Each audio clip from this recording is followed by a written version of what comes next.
नमस्कार दोस्तों। मणिपुर जल रहा है, ये खबर आप पिछले 2 महीने में कई बार सुन चुके होंगे और इसके पीछे का कारण क्या है वो आगे चल के मैं इस वीडियो में आपको ज़रूर बताऊंगा।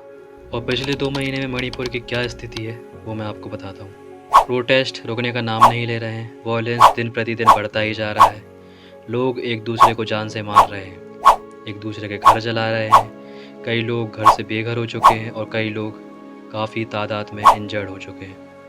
और इन पिछले 2 महीनों में लगातार घटनाएं होने के बावजूद भी कोई पुख्ता एक्शन नहीं लिया गया स्टेट गवर्नमेंट के द्वारा, मणिपुर स्टेट गवर्नमेंट के द्वारा। और अगर वक्त रहते मणिपुर स्टेट गवर्नमेंट के द्वारा एक सीरियस एक्शन ले लिया गया होता तो एक घटना नहीं घटती, जिसके बारे में आपको बताने जा रहा हूँ। तो 19 जुलाई को एक ऐसा वीडियो वायरल होता है जो आपके पैरों तले ज़मीन खिसका देगा। एक ऐसा वीडियो जिसको देखने के बाद आपका मानवता, इंसानियत और सरकार पे से भरोसा उड़ जाएगा।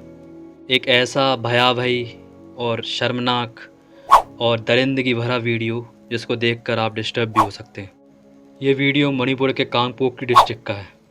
तो इस दरिंदगी और हैवानियत से भरी वीडियो में 800 से लेकर 1000 लोगों का मूव 2 महिला और एक लड़की को नग्न अवस्था में परेड करवाता है।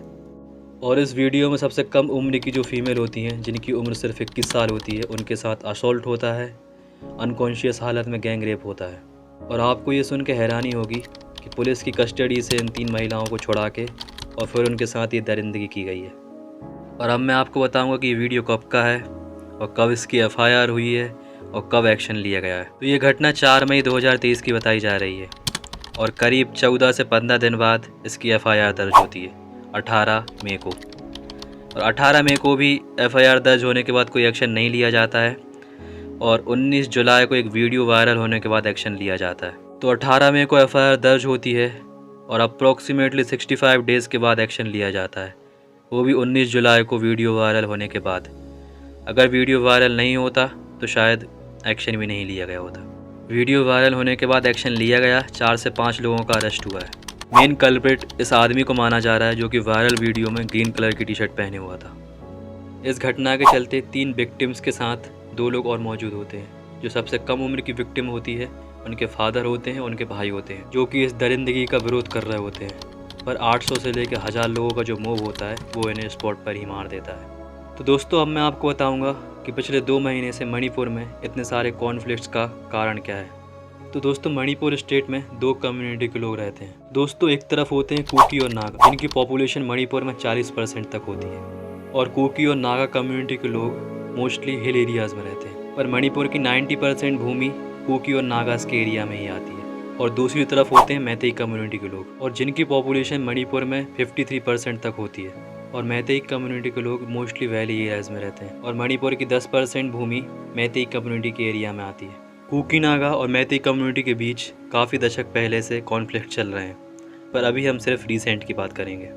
तो 2012 में मैतेई कम्युनिटी के द्वारा हाई कोर्ट को एक पिटीशन फाइल किया जाता है, जिसमें इनकी हाई कोर्ट से मांग होती है कि इनको शेड्यूल्ड ट्राइब का दर्जा दिया जाए, यानी कि अनुसूचित जनजाति का दर्जा दिया जाए।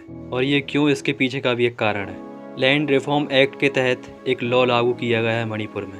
मैतेई कम्युनिटी को जब तक शेड्यूल्ड ट्राइब का दर्जा नहीं दिया जाता है, अब तक कुकी और नागास के एरिया में जो 90% ज़मीन आती है, मैतेई कम्युनिटी के लोग इस लॉ के तहत नहीं खरीद सकते। मैतेई कम्युनिटी की इस मांग से कुकी और नागास बहुत नाखुश हैं। नाखुश इसलिए हैं क्योंकि कुकी और नागास का कहना है मैतेई कम्युनिटी के लोग हमसे बहुत सक्षम हैं। पैसों के क्षेत्र में, राजनीतिक क्षेत्र में और भी कई ऐसे क्षेत्र हैं जहां पर मैतेई, कुकी और नागास से बहुत सक्षम हैं। मणिपुर स्टेट में 60 विधानसभा सीट हैं, जिनमें से 40 सीटें मैतेई कम्युनिटी लोगों के पास है। कुकीज़ का कहना है कि मैतेई कम्युनिटी के लोगों को अगर शेड्यूल्ड ट्राइब का दर्जा मिल जाएगा तो ये हमारी ज़मीन खरीदना शुरू कर देंगे, जो कि हमारी अब एकमात्र पावर बची हुई है। और अगर ये भी हमारे हाथ से धीरे धीरे जाने लगी तो मैतेई हमारा जीना मुश्किल कर देंगे। मैतेईस का कहना है कि हम अपने कल्चर को बढ़ाना चाहते हैं और इससे मणिपुर को बहुत फ़ायदा होगा।